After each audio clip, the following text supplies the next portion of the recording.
Rampur grammar Gita नामक गोटे झी ता बापा सह खुशी रोला। ताहार कई भाई नथिला और माँ नथिला। से बहुत बड़ धनी परिवार झील। गोटे दिन से ता बापा सहित बजार बुलवा गला। झील तू ये बसे मु तो कि खावाई आणुची। आ गीतार बापा गीता को से छाड़ी तापाई कि खावाई नेबाई गले। बापा तो केते बेलू गलेनी, बापा केते बेले आसीबे किए जाने।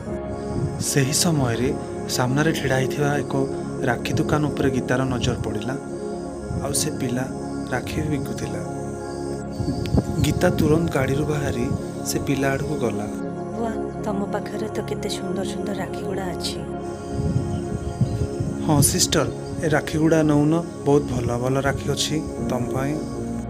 अरे मु राखी नेबी कौन, राखी बांधिया पाई मोर केही भाई नाही, मो घरे एका।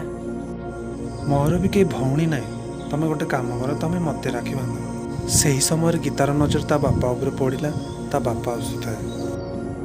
भाई मु एबे जाउची, 4 दिन पर आसीबी। आ मु तम दुकान ठो राखी नेबी, आ मु तुमको राखी बांधेबी भाई। हाँ भौणी, तमें एबे जाओ आ निश्चय आसीबो, मु तमर अपेक्षा करिबी। आ 4 दिन पर गीता राखी आनी से राखी वाला भाई को बांधिला राखी। आउ राखी वाला भाई खुशी रे कहला, मु आज बहुत खुशी, मु आज गोटे मोर भौणी पाइछि। तो मु तुमको केमती धन्यवाद जनइबी मु किछि जानि पारुनी। आ गीता कहला, मोर भी तो कई भाई नाही, मु भी आज तुमको भाई करी मु बहुत खुशी रे आज अछि। सेमिति कही गीता ता सांग मानू भेटेया पाई से राखी वाला भाई को नहीं गला।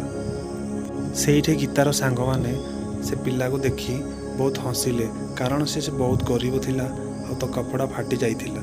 सेया देखी गीता को बहुत राग लगिला। आ गीता सेठू चली गला। आ गीता ता भाई को धरी एक दुकान को गला जोठी ता पाई ड्रेस किणी बसे।